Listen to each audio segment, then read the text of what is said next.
โอเคไม่ส่งขนมไม่ส่งในวันที่27นะครับวันที่27 1 เดือนปี2566นะครับเมื่อไหร่ขนมเมื่อไหร่ก็ข่าวที่มาซับแรงปันพี่น้องเขา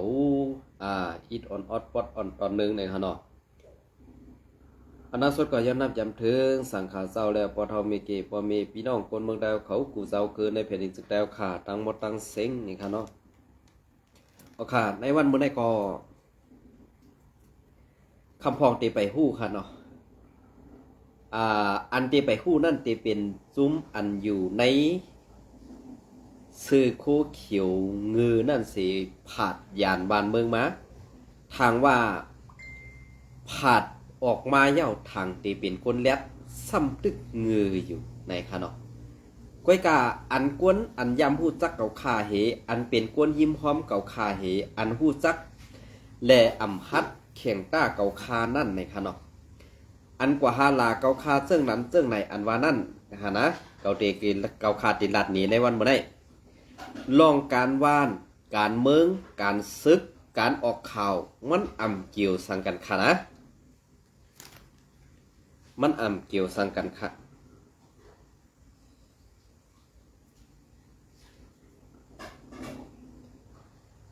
ก็เปิดนั่นแหละอันที่มันอ่ำเกี่ยวสังกันในข้าวตีลัดนี่ค่ะนะ1คนเหตุการณ์เมืองนั่นเปิ้นเตอยู่ในเมืองเปิ้นเตลงหาเสียงฮื้ออำนั้นตีกว่าอุบในสภาหือรถต่ออันเพิ่นว่านั่นขนาดเนาะอันนั้นเปิ้นลากวนเหตุการณ์เมืองค่ะนะกวนเหตุการณ์เมืองก็ว่ากวนเรียนการเมืองก็ว่าคันเพราะสู่เจ้าใครพูดดีปองมันกวนเรียนการเมืองและกวนเหตุการณ์เมืองในมันก็เปลืองกัน2อันได้ค่ะนะกวนเหตุการณ์เมืองและกวนเรียนการเมืองในซึ่งฮะอันในพี่น้องเขาได้ไปปองใส่ค่ะ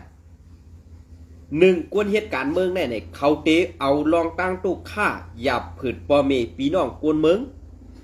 กูเจ้าคืออันเขาไล่ลงหาเสียงแหละหาแคบกลางใจมือปังลึกต่างนั้นอันในเป็นห้องกวนเหตุการณ์เมืองค่ะนะอันในเป็นห้องกวนเหตุการณ์เมืองกำในกวนเหตุการณ์เมืองในเขาซ้ำหลูเฮ็ดเสื้อหือดาเนี่ยกวนเหตุการณ์เมืองอันเขาหลูเฮ็ดนั่นซ้ำ1ลองเส้นตาสายตัง2ลองใจแถมไปปีหญ้า3ลองกว่ามากวนพระกากวนเมืองให้หลอดเพ3ให้ในนาทีเขาอุปเปิงนั้นให้มีลองการกล้าขายกับ10และการส่งออกสิ่งของตีอันเฮาเฮ็ดไว้นั่นอันใดค่ะกวนเหตุการณ์เมืองค่ะไหนนะอันใดเป็นกวนเหตุการณ์เมืองอันแจ็ดจางเขาอันใดเป็นกวนเหตุการณ์เมืองอันแจ็ดจางค่ะเพราะใครฮู้ดีปอกมันเพราะอันว่าเรียนการเมืองในซ้ำข่าวที่มาซับเลี้ยงในเที่ยงอิดอ่อนนึงค่ะเนาะข่าวที่มาซับเลี้ยงนี่ว่ากวนเหตุการณ์เมืองและกวนเรียนการเมืองกำในเขาอันกวนเหตุการณ์เมืองในซ้ำเขาด้วยในนาทีเขาอุบเปลืองแลอันเขาไล่ลงไล่เสียงกลางใส่กวนเมืองนั่นเนี่ยเขาซ้ำตีไรกว่าต่างตีละลานเขาซ้ำตีไรกว่าต่างในสภาหืออำนั้นอันเมืองมันเมืองห่มกลุ่มเขาห้องว่าลดต่อสภาอันว่านั่นขนาดอันในตีไรเอาตั้งตุกตั้งหยาบตั้งผืดตีปอเมพี่น้องคนเมืองในนาตีเขาลงหาเสียงแหลกเขาไล่แคบกลางใส่ปอเมพี่น้องคนเมืองกว่าต่างถึงตีลงบอกซึ่งเฮตีไรย้อนตั้งกั้มแถมจ้อยแถมตีลงบอกซึ่งลงบอกซึ่งตีใจจัดเฮ็ดปันเงินตาลงมาเฮ็ดเส้นตาสายตั้งเนี่ยอำนั้นตาตีจ้อยกั้มแถมลองผูกซ่อมเนี่ยตาตีจ้อยกั้มแถมลองไปปีญาเนี่ยอันไหนค่ะคนเหตุการณ์เมืองเพราะว่าคนอยู่ในซุ้มโคเขียวเปิ้นไหนเด้ลองการเมืองในคำฮู้ค่ะเขาเป็นคนเรียนการเมืองค่ะในวันมื้อนี้นะคนเรียนการเมืองอันว่าไดการเมืองอันเขาเฮ็ดอยู่นั่นมันเจอเขาเฮ็ดการเมืองเขาเรียนการเมืองค่ะเขาเรียนการเมืองค่ะสมพี่น้องเขาปองเซอร์ค่ะเนี่ยในวันมื้อนี้อันเก่าคาตัวเย่าในซ่าอันมาหลาแลอันมาป้องมาวางเก่าคาในพี่น้องร้อยก็กำเอกไอ้ค่ะนะพี่น้องร้อยได้เกาคาหันได้อันตีมาหลาเกาคาไซวันได้มีอยู่ตูเดียวไว้ค่ะก้อยการได้ซ้ำเป็นซื้อมันซ้ำว่าเอาลิกไทยใส่เงาเฮาน่ะห้ามาก้นสวยในครับนะ คนสวยเนี่ยค่ะก้อยกาอีในตีเป็นก้นใจหืออำนั้นก้นยิงได้ขาวก่อมหูก้อยกาขาวเขากับด้วยในเพจบุ๊กมันได้เอาหุบผู้ยิงอันเจอพี่น้องร้อยนั้นต่างไว้ค่ะนะอันในกำในพวกเอาขามาด้วยขึ้นในกวนปั่นเฮียงในโคเขียวนั่นเนี่ยแต่ว่าเขาตีเอาปุ่งตัวเจ้าเก่าเสือเฮเอามาป้าลงหนีตากวนตั้งนำตีคู่ซักไผ่เข่าไผ่อันปืนเพข่าวลองอันซื้อใจมันแม่นแอดพีเนี่ยว่าห้อมกว่าซอกเอากล้วยเนี่ยเฮาขามหันค่ะเฮาขามหันเฮาขามหูจักก่อนนั้นแหละเฮาขึ้นกว่าขวนตัวลองอันเขาเฮ็ดลองอันเขาสร้างก้ามกว่าตัดเอาปุ่งก้อนนั่นปุ่งก้อนไหนมาเฮ็ดเรื่องนั้นมาเฮ็ดเรื่องไหนอันไหนเป็นอาแกงตั้งยามอันแก๊กๆเลยอำฮัดเปียนาเปียตาเฮตาตียาซื้อเสียงเพิ่นสู่เจ้าเตยุมก็อันนางเปียนาเปียตาเฮลาท่าอำนั้นสุเตยุมก็อันเปียนาเปียตาเปียซื้อเสียงตัวเจ้าเก่าออกมาเลยตีให้มันเสือให้ป้ายสีเปิ้นอยู่เฮ็ดนั้น5เนี่ยอันนี้ก็ปือว่าสังเนี่ยเฮามาตวยกวนเรียนการเมืองเหมือนเจ้าหนังในผู้อ่อนโหจุ้มแอดผีโคเขียวในวันเมื่อไหร่เขาเรียนการเมืองค่ะเขาเฮ็ดการเมืองนะเขาเฮ็ดการเมืองกอบสังและอันสูว่าเกาคาบเฮ็ดลาดการวานการเมืองอยู่ในเนี่ยเกาคาลาดการวานการเมืองอยู่ในเนี่ยสูสมัครเกาคาเป็นกวนเฮ็ดลาดการวานการเมืองเนี่ยมันซะค่ะอันได้เป็นข่าวลองอันเป็นเต้มีเต้และอันตีกวนเมืองเขาเลยโฮบเลยทบยาให้เกาคาไซวันเป็นพักกับกวนเมืองย่อยๆขึ้นสับแรงออกในตากวนตั้งน้ำตาปอเมพี่น้องกวนเมืองใต้อันเป็นหูเป็นตาไตเฮาขานั่นนะในวันมื้อนี้เพราะว่าไปปองเซอร์ตีในการกวนเดียนการเมืองอันว่าในด้วยค่ะแหละกวนเดียนการเมืองในซุ่มโคเขียวในก็เพราะว่าเขาเรียนเมียวเดียวไอ้ค่ะเขาเรียนได้เขาดอกพอมีพี่น้องคนเมืองเขาดอกเหรียญเขากูเจ้าคืนนะค่ะในวันมื้อนี้อันเป็นก้นอยู่ในห่มแผ่นดินมีเมืองใต้เนี่ยเขาเรียนเขาเรียนว่าเขาเฮ็ดการเมืองการเสื่อศาสตร์ในมันเจอค่ะเขาเรียนการเสื่อศาสตร์เขาเรียนการเมืองเขาเลยเฮ็ดการเมืองค่ะในวันมื้อนี้อันได้ขนาดอันว่าอันเป็นลูกซุ้มโคเขียวไล่หลอดป้วนคำโคมาเหมาหากินอยู่เมืองไทยเนี่ยก็ซ้ำตึกเอาอาจ้างตั้งยามอันก้นหลงอันเรียนการเมืองนั่นสอนเขาเองมาหลัดมาใส่ให้ป้ายสีจุ้มอันออกข่าวก้อนหนึ่งย่อก้อนหนึ่งเนี่ยเกาคาใครหันถือว่าในวันเมื่อในเฮามาเปิดอกคุยกันอุบกันน้องไรเนี่ยเมื่อก่อไซเก่าก่อไซเฮามานั่งให้อุบกันด้วยเนี่ยลองอันเมื่อยามผ่านการซึกมาแหละเกาคาเป็นก้นเมืองยามผ่านการซึกมานั่นเนี่ยเฮามานั่งให้ถามตอบกันด้วยเนี่ยอันไหนข่าวกวนเหตุการเมืองแหละกวนเหตุการเสื่อสัตย์กวนลัดข่าวแหละกวนอันลัดข่าวให้มันกว่าตั้งเดียวกันไล่ห้าเนี่ยซ้ำด้วยค่ะแหละเกาคาหันกำปนำอันเป็นไผ่ใส่โคเขียวนั่นตีเอาอาแกงตั้งยามอันเขาเลยเฮียนหูมาตีกวนเรียนการเมืองนั่นน่ะกวนเรียนการเมืองนั่นค่ะในวันในกวนหลวงอันมีตั้งหูใหญ่ตั้งหันปลาให้เปิ่นเรียนการเมืองเปิ่นเฮ็ดการเมืองข่าวในวันมื้อนี้ก้อยกาซ่าอันอยู่ในซุ้มโคเขียวแอดผีนั่นซ้ำเฮ็ดกวนเรียนการเมืองค่ะในวันมื้อนี้เรียนการเมืองนี่เรียนกูตั้งค่ะนี่ตาตีเรียนการ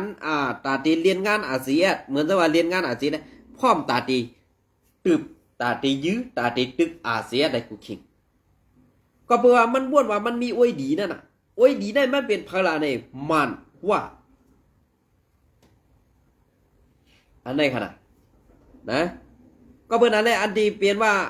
มันว่าเป็นเฮียงใส่เขาอันว่านั่นเปิ้นตึกเป้ตีแล้วเปิ้นปันเขาอยู่ว่าตีเอาลูกล่างนางเมฆเขามาอยู่กอบสังแรกเขาเอามาอยู่ดาในวันเมื่อไหร่เผอเป็นก็เฮ็ดเป็นในวันเมื่อไหร่เขาข้ามใครเอ่ยจื้อมันน่ะตึกอยู่ในเมืองไทยเนี่ยค่ะมันส่งลูกน้องมันเมืองเป็นไอตัวมอเห่าอยู่ในซุ้มโคเขียวแอดผีนั่นว่วนด้วยดีๆค่ะแน่สังว่าเปลี่ยนเมืองปานคุณสาแต่วิเย็นพันเงาลงกว่าเมืองอะไรก้วยกามันเปลี่ยนปานเจ้ายศซึกแหละอันไหนเป็นปานพลาตราแหละมันตึกอยู่ไรอยู่กันเย็นอยู่ที่เมืองไทยเนี่ย นะเหมือนเจ้าหน้าไอ้ลอยขอเนี่ยเหมือนเจ้าหน้าผู้คานปากในซุ้มแอดผีกูก็นั่นสั่งเป็นปานคุณสาในมั่นได้เขามั่นได้ขวาเนาะนะก้อยกาเจ้ายซึกเจ้าหูเปาลงเจ้ายซึกเนี่ยมีเจอตราเมียดตรามันไข่ลาดกว่าลาดเลยมันไข่ว่าหือกว่าเลยพอมันลาดลองอ่ำซื้อสูงกว่าอยู่มันก็สูงเงือกันนะ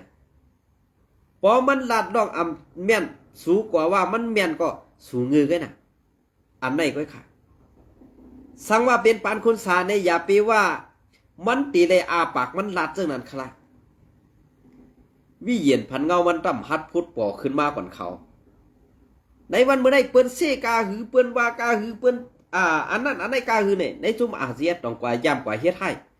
กว่าป้อซื้อคือเปิ้นกว่าเหียมกว่ายอบเอาปอมีซึกโคเขียวมาเหียมมายางไผมามัดเพียนมัดจับเสาควันทุบควันแตนเนี่ยจองมีค่ะอัมมีอันนั้นปองว่าในจุ่มอาซีเอสหือจุ่มโหเป่าหลงเซาซึกอ่อนหูเมืองไต้นั่นเปิ้นเฮ็ดการเมืองค่ะพอเฮามาด้วยลองเฮ็ดการเมืองได้ลองเรียนการเมืองได้เพราะว่าในซุ้มโคเขียว SPP พอเฮาถามลองการเมืองได้เขาตึ้มตอบไรอันเขาเรียนอยู่ในเรียนได้ก้นวันนอกหน้าปางเฮาแหละกวนในเมืองไต้เฮากุยลองอันเพ่งเป้งแลลองอันว่าการเมืองอันซื่อซื่อมันแม่นนั่นไหนพี่น้องคนเมืองไต้เฮาค่ะพี่น้องคนเมืองไต้เฮาค่ะอ่ำยำฮู้อ่ำยำยินอ่ำยำไรเป็นทีมูคุยสีมาสิบอกใหญ่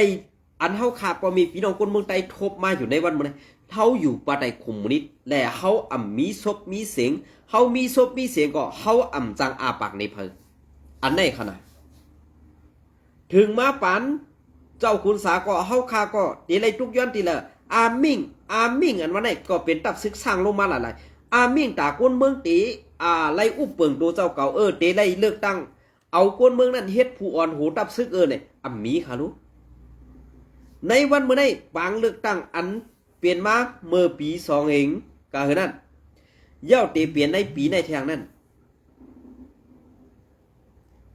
ตีเปลี่ยนในปี2เอง25ในไหนอันในปองว่าตีหยุ่มมันแทง5อำนั้นตีหยุ่มตัวเจ้าเก่า5เนี่ยเพราะหยุ่มมันก็กวยเย้าค่ะเพราะว่ามันกวยมาปานสืบปานเย้ามาในตื้นปล่อยพาค่ะกูเมืองในเมืองห่มตุ่มได้มันเจอเมืองมันเมืองเดียวค่ะลูกเมืองมอนเมืองยางเมืองช้างเมืองอยากแข่งเมืองไตในอันเยอะสีเปื่อนหมดค่ะมาในก็เยอะค่ะเหมือนเจ้าหนังเมืองขางในก็ขางในมันก็มันแตกออกในเมืองไตไกลค่ะกอบสังแลผู้อ่อนโหในซุ้มโคเขียวตังตับซึกมาข่าวตัง60 ปีไปเนี่ยอ่ำไอกวนอ่ำไอตับซึกอันเปิ้นตังมาเข้าตัง20 ปีไปแหละเปิ้นอุบกว่าหลายๆสีเวงนั้น5เนี่ยใครถามอันในป้าแทงก่อนกวนเรียนการเมืองเขาค้าได้เป็นพรรคกากวนเมืองก่อมข้ามเรียนการเมืองเก่าข้ามเรียนการซึกค่ะนะอันได้บอกว่าในจุ่มอาเซียนเฮ็ดการเมืองในจุ่ม SPP เฮ็ดการเรียนการเมืองเพราะว่าคนอ่อนหูมันเฮ็ดดีก่อลุงน้องตะเปมันตื่นไหลดีค่ะในวันบ่ได้เกาค่าใครถามนิดนึงว่าเมืองไต้ปอดของปอดทุ่งเมาฮื้ออำนั้นปอดนั่นปอดในฮื้อนี่เฮ็ดสังแลปอดนั่นอำมีอาเซียนเฮ็ดสังแลซ้ำเป็นกวนปอดตั้งห้องเฮาขากำปานนั้นอันมีเสริมแม่ตาอาเซียนตีไหลขึ้นตึงขึ้นให้บ่ถึงแดนดินเนซับตั้งเมืองเขนั่นนี่ตีเฮ็ดจังหือตีไหลกำแถมจังหือตีไหลจอยแถมจังหืออันในคนเมืองแต้วขาดทึกขัดเจออยู่กวยกะเฮ็ดสังแล SPP อยู่ติดซับเนซับเมืองเขซ้ำอำไลหลีลาวในเวียวในเวียงเหมือนจังน่ะซุ่มศึกเจ้าคือนั่นนี่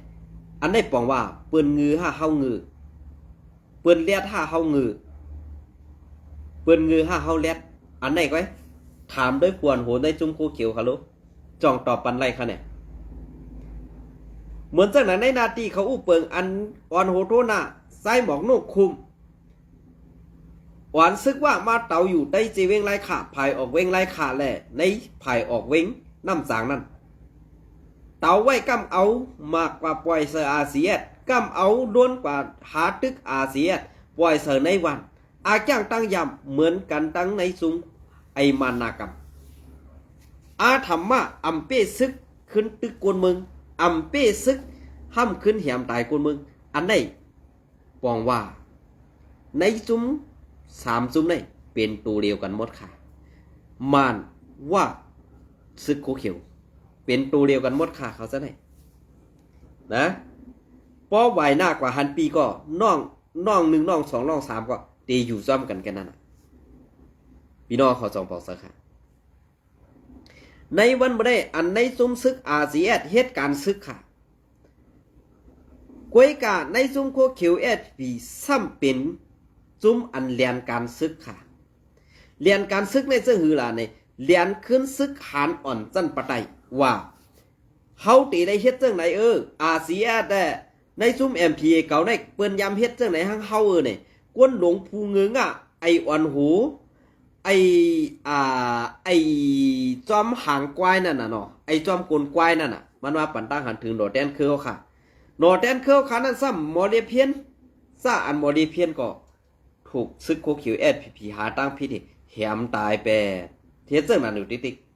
มันตีหือสังแลดไรค่ะล่ะในวันมื้อนี้บ่เฮาคำมาว่าเซิงไหนนี่สู่เจ้าก็ซ้ำตีพิษใส่แทงค่ะน่ะในวันมื้อนี้บ่สู่อ่านเฮ็ดปันตาเสื้อซาดวันเมืองเต้ๆในอำโลไล่กว่าจุงจันเอาจุงเศร้าคือมาห่มหอมจอมกันเฮมาเฮ็ดกว่าจอมกันแลในวันมื้อนี้อำมีกวนเมืองอำมีหลวงปองซึ่งกวนเมืองตำวังปรสีการศึกการเมืองการอันนั้นอันใดมีค่ะนะอำมีกำในเป็นซึกหลายๆอันมาวางอามิ่งอาณาต่อกวนเมืองอยู่ได้เมื่อที่ว่างหาป่อหาเมเมื่อไหร่อาณาซึ่งนั้นเปิ้นมีข่าวก็ให้เปิ้นซื้อข่าวสร้างปันเปิ้นมีเงินก็ให้เปิ้นกว่าหากูหาหิมมาสร้างปันเปิ้นมีลูกมีล่างก็เมื่ออาธรรมะเต็กเดียงเอา1ก็3-4 ปากแสนให้กว่าสร้างเสิร์ฟปันมาอันใด5ไปหมักมีในจุมโคเขียวเขาเฮ็ดปันบ่มีพี่น้องคนเมืองใต้ขาในวันมื้อนี้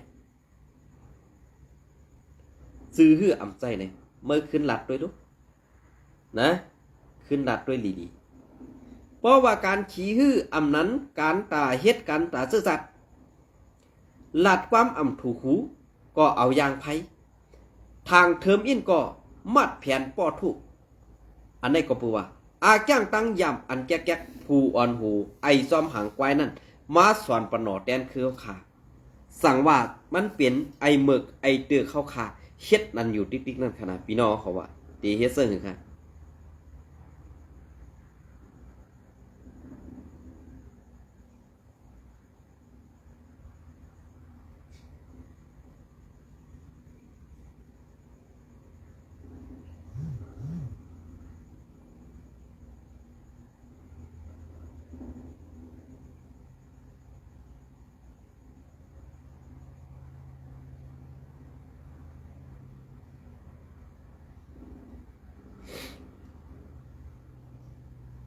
ของประแจงแรงนี่ค่ะอันติขาวใจวันหลัดตัวนี้ก็เปิ้นนั่นแหละอันกวนเหตุการณ์เมืองแหละเหตุการณ์ซื่อสัตย์เหตุการณ์ซื่อสัตย์เลยกวนเหตุการณ์เมืองนั่นเปลี่ยนซื่อวันที่26 1 เดือนปี2525ส่วนเข้ากับกวนเมืองตีหนองปลาลุกทุ่งเกงคำหลงลอกศอกอันจุ้มจนพีโคเขียวตะเปเสียงว่าอ่อนหูลักนั่นต่อเหลียวเขาห้องกวนเมืองอย่าน้อมค่ะต่อเหลียวเขาห้องกวนซึกเขาวัดหลินหลำแหล่เมืองเปิงเสือในสียอบกวนเมืองอ่างตอจอกกูกำพองสีการกองเย้าซ้ำยอบเอาถูกากวนเมืองหวานหูนาเป็นเสื้อหือค่ะ ตั้งเฮ็ดตั้งแก๊กกวนเรียนการเมืองและกวนเฮ็ดการเมืองมันเปลืองกันซึ่งในเขากวนเรียนการซึกและกวนเรียนการซึกมันแปดเปลืองกันซึ่งหือนี่จอมตุ้ยในสองซุ้มในก้อยขามโหลดตุ้ยไก่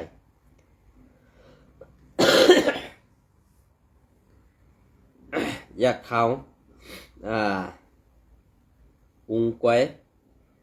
นาแกงต่างสีลักออกกลางคืนหนึ่งปอกสองกันกลางวันเตะเขาอ่ำฮัดออกย้อนกูย่ามมากินคอเขาในแหล่ลักออกกลางคืนปอกอิดปอกอดในเย้าตีมาเข่าซ้ายสื่อหานเนี่ยครับเนาะ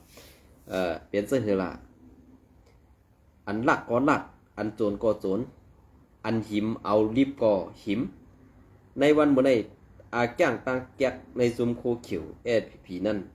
เปลี่ยนเสื้อหือฮะอาแก้งตั้งยามอาแก้งตั้งแก๊กซึกโคเขียวเก็บเอาคูปอมานมันมาเสิร์ตังปึกขาในวันนี้มันฮัดเฮ็ดต่อผู้เขียนค่ะมันเฮ็ดฮัดเฮ็ดต่อปอเมพี่น้องคนเมืองเฮาขาไว้น่ะในวันบ่ได้ขนาดซึกมันลักโคของคนเมืองน้ำหมูเมื่อในวันที่21-22เดือนปี2025ซุ้มซึกมันซื้อกว่าปักตักไว้ตีหิมวันน้ำหมูหนองฮีเซเวงน้ำสังกว่าลักเอาโคของคนเมืองพ้องไปพีซุ้มซึกโคขิวพีว่าไหนคนเมืองในพื้นที่ลาดเหนว่าเมื่อกลางเดือนในซุ้มซึกพีโคขิวยื้อหมากลงเข้าในวันกวนเมืองและกวนเมืองอ่อนกันไป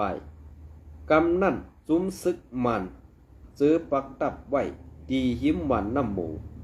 เข้ากว่าลักเอาคู่ของกวนเมืองอันเฮาหู้เตมีอยู่4หลังเป็นเฮิรนไซย่องนางอูซุ้มไก่2ตัวป้ายงซุ้มเหล่า2ปุ้ง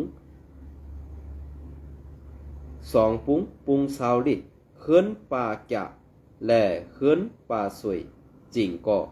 ญาซึกมันเขาย่าเต๋าเหมือนกันกุ้ยอ่ำไปไล่หู้เขาซุ้มสั่งหลายๆว่าไหนก็เปิดไล่เฮ็ดสั่งซุ้มซึกพีโคเขียวเสกวนเมืองในหนองฮีไล่ไปเพตั้งหนำตั้งหลายแหล่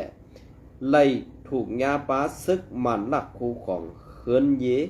กวนเมืองอยู่เย้าเปลี่ยนซึ่งค่ะเปลี่ยนเสื้อหือไอเขียวเอาหมักปล่อยใส่ในวานเย้ากวนเมืองปลายเย้าปอมือเข้ากว่าหันหลักคู่ของกวนเมืองสองมันเป็นอาแก้งตั้งเกียกสูเดียอาแก้งตั้งเป็ดลายสูเหือในวันเมื่อไหร่ไอเรียนการเมืองไอเรียนการซึกไอตึกผู้เขียนอำเป็นขึ้นตึกไตโตไตขึ้นเพียวมวยปอเมพี่น้องกวนเมืองไตเผออันตึกว่าเป็นซึกโคเขียวให้มันงือเหมือนกันกูก็ให้ละพอสูแดดก็เจียววางเกลืองวางกล่องเจียววางเจียวอ่ำบางก็ขึ้นวินไปกล่องสูขึ้นต่อภูเมืองใหม่ละในวันเมื่อไหร่กวนเมืองตีอ่ำอยู่ไรเย้ากวนเมืองตีกอดผ่านกวนเมืองตีอึบไตอยู่ไหลสูเดต้วยเฮนั่งต้วยนอนต้วยให้กวนเมืองตุกข่าแหละลูกเมสูจะนั่นให้ไรกินดีนุ่งยังห้ามมาหลักเอาคู่ของปอเมพี่น้องคนเมืองอาธรรมะเต็กเต็งเอาของปอเมพี่น้องคนเมืองเฮ็ดในอยู่ติ๊กห้าเนี่ยใครถามซึ่งไหนคะนะ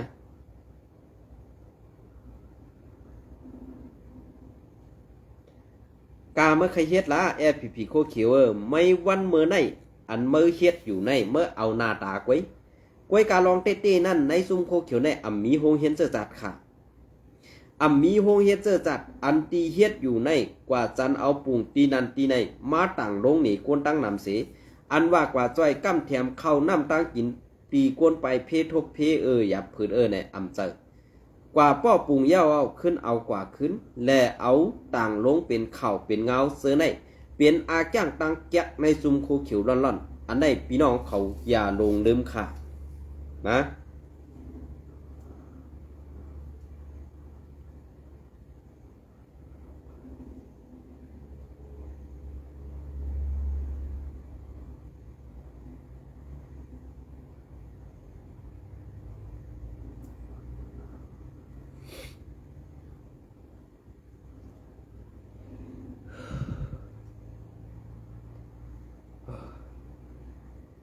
อันนี้ก็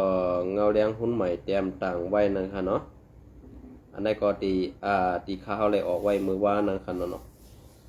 มือในวันที่26นั่นค่ะนะซึ่งมันเอาเฮ้ยมินปล่อยที่จีเวงจอกเมเนี่ยเนาะอันนี้ก็ซึกมันเอาเฮ้ยมินปล่อยหมักใส่ในพื้นที่เวงประตูปีเฮ็ดให้เฮือนเยกำของลูกไว้วันที่26 1 เดือนปี2แห่งซื้อข่าวแข่งออกไว้ว่าในเวงประตูปีอันไล่ป้นหลอดไตมือของสีซึกมันในเมืองแข่งวัดจานนั้นวันที่24 1 เดือนปี2แห่ง25ยามโหกในเศร้าเมืองไปแรงหมอก1 โมงไล่ถูกเพื่อมินแก๊สภายตาปล่อยหมากใส่ในเย้าเกี่ยวกับลองปล่อยหมากในเสภูมิปุนพรภายข่าว CDFP มาตูปีตับจุ่ม1มาตูปีเศร้าหันสไลพุยอก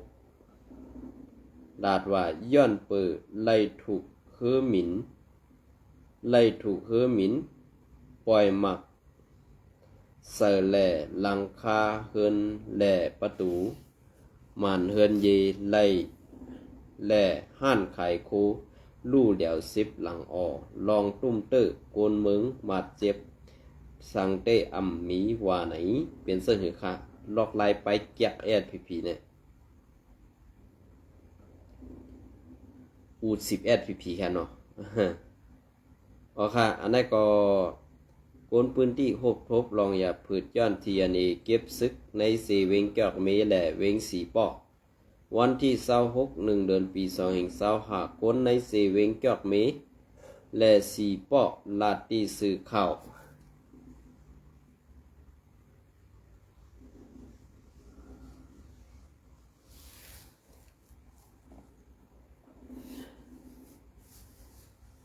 ลาตีสืบเข้า RFA มือในวันที่25 1 เดือนปี2แห่ง25นั่นว่ารับศึกปลดปล่อยเสื้อสัตว์ตาอัง TNLA เก็บคนศึกใหม่ขึ้นเฮือน1เย้าเฮือน1ลงเฮือน1เฮ็ดให้คนในพื้นที่ทบตั้งหยับผืดไว้ว่าไหนศึก TNLA ห้องปังกุ๋มปอกในย่อมเขาสีย้อนเอาซึกใหม่ปอลูกล้างเขามีตีเฮือนห้องเอาปอเมไว้ในโกนเมืองในพื้นที่ไข่ออกสื่อย้อนลองห่มลมก็ลาดเนนางไหนเขาห้องเฮ็ดปังกุ๋มลาดเย้าสังว่ามีลูกล้างไหนเขาห้องปอเมไว้เสให้เอาลูกล้างเข้ามาปุดเอาลูกอ่อนกำพองอายุ12-13 ขบปอเมอายุ50-60ไปก็เขาห้องเอาไว้ข่าว่นว่าลองในเขาถูกดีเฮ็ดเจ้งนั้นข่าว่าไหนเมื่อป่วนมาหลายวันนั่นซึกเทียนีเขาตี้ยอบกนเมืองใน4เวง4ป้อแลเวงจอกเมปากก็ปลายเสห่างแหนตาตีส่งกว่าตีปังพึกการซึกเย้าในอันเขาตี้ยอบไหลนั่นก้นอายุไปเต็มลูกอ่อนซื้อในก่อปลาไหนก้นพื้นที่เขาลาดเนนางไหนเมื่อซุ้มข่าว RFA กับ10ไล่เยอูผู้ขานปากตับซึกปลดปล่อยเสื้อสัตว์ตาอัง TNLA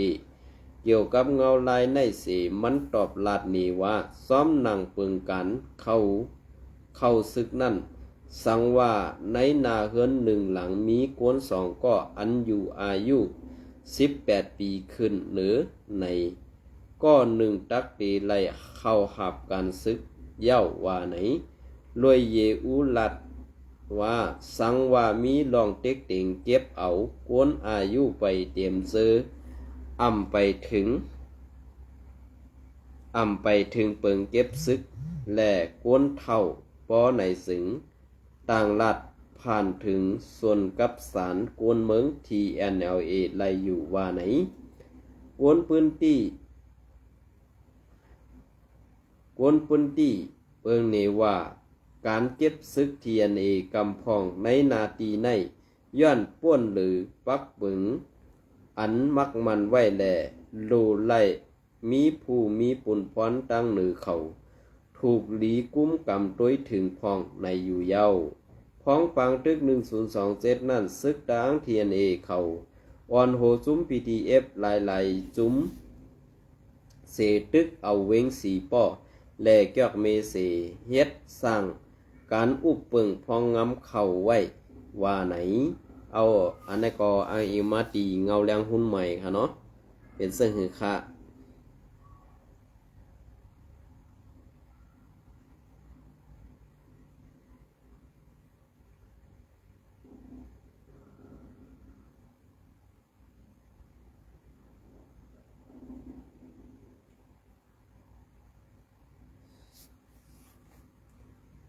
ลองตั้งแก๊กในเหมือน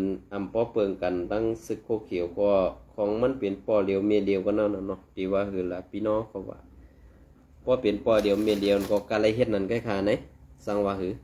ในวันบ่ได้การข่าวเขาใส่วันไหนก็สังว่ามีตีพิษหรือตี